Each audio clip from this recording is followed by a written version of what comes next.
El año 2010 fue un annus horribilis para el Papa Benedicto XVI.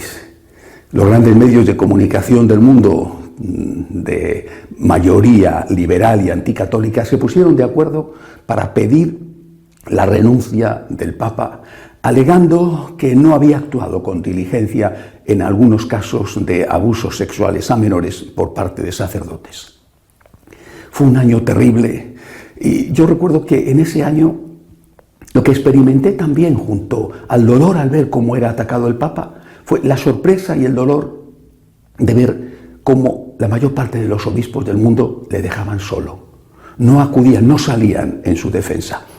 Quizá porque creían que aquello era verdad, no lo sé, o por cobardía, pero la mayoría de ellos le dejaron solo. Cuando llegó la renuncia en el año 2013, recuerdo perfectamente que antes de conocer quién iba a ser su sucesor, hablé y pedí que no dejáramos solo a aquel que iba a seguir en la senda que había abierto Juan Pablo Benedicto, la senda del vicario de Cristo al frente de la Iglesia. Ya en el año 2010, para acompañar al Papa en medio de esa soledad y de esos ataques, puse en marcha las vigilias de oración entre los franciscanos de María, y una vez al mes nos reunimos a rezar por el Papa, y en esas vigilias se distribuyen algunos textos que el pontífice pronunció en ese mes. Pues bien, con el Papa Francisco seguimos exactamente igual, haciendo mensualmente las vigilias de oración y distribuyendo textos del Papa.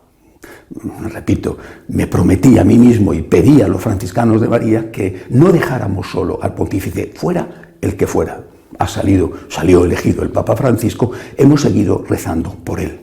Además, el Papa Francisco desde el primer momento ha pedido oraciones por él.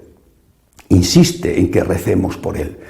Por eso, en medio de esta situación de confusión tan grande que estamos viviendo, como no se recuerda desde luego en la historia reciente de la Iglesia, en medio de esta situación me ha parecido imprescindible redoblar la oración por el Papa. Y me ha gustado muchísimo una oración que ha compuesto un religioso dominico, Fray Nelson Medina, que leo habitualmente sus artículos con mucho gusto, y con su permiso quisiera difundir esa oración, una parte de esa oración, haciéndola mía en el sentido de que la voy a pronunciar. Me ha gustado mucho y recomiendo a todos que la recen no solamente una vez, sino que la recen con frecuencia. Tenemos que rezar por el Papa, y esta forma de rezar que ha compuesto Fray Nelson me parece sinceramente muy apropiada. Señor Jesucristo, apelando a tu Sagrado Corazón y a la eficaz intercesión de tu Santísima Madre, que ha sido saludada como Madre de la Iglesia, esto te pedimos para el Papa Francisco.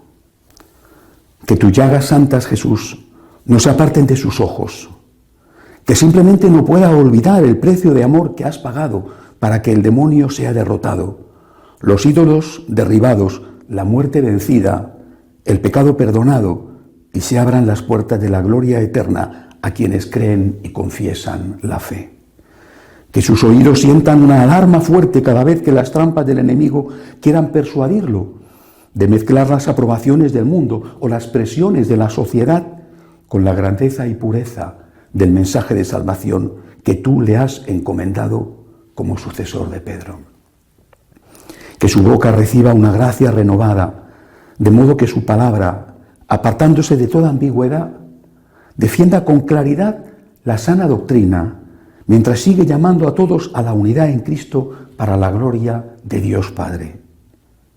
Que sus pies se orienten sin cesar hacia tu gloria, Jesús, buscándote en el silencio del sagrario, reconociéndote en el testimonio de las Escrituras, predicando tu evangelio con palabra diáfana y ardiente, y siempre sirviéndote, especialmente en los más pobres, es decir, los que menos saben de ti, Señor, puesto que no hay mayor miseria que ignorar cuál Dios nos ha amado tanto. Que su mente reciba una gracia singular del Espíritu Santo para reconocer y discernir, según el carisma propio de San Ignacio de Loyola, cuáles inspiraciones son de Dios, cuáles vienen de los intereses puramente humanos y mundanos, y cuáles tienen su raíz en el espíritu de las tinieblas que ronda buscando a quien devorar.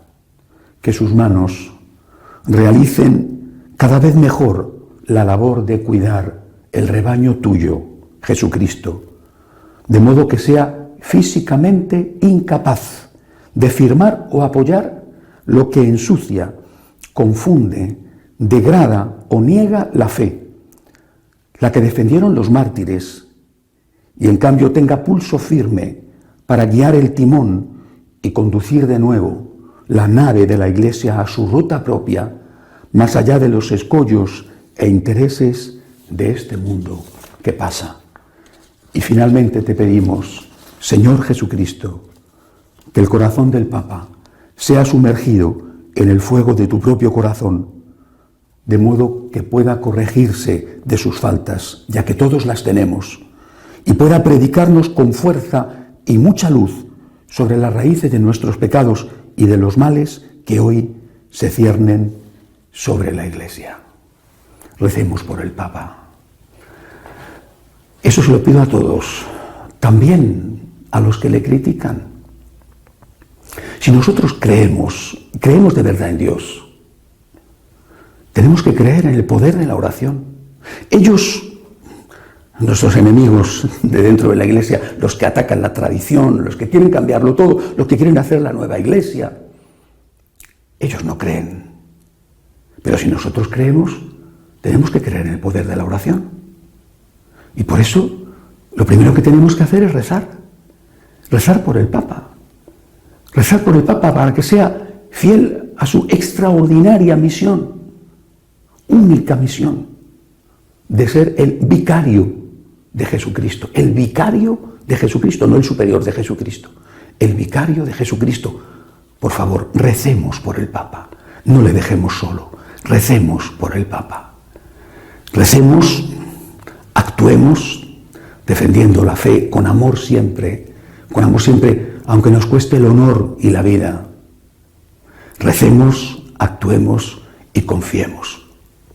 Confiemos en que es el Señor el que guía a su Iglesia en medio de las tormentas que ésta ha sufrido y sigue sufriendo.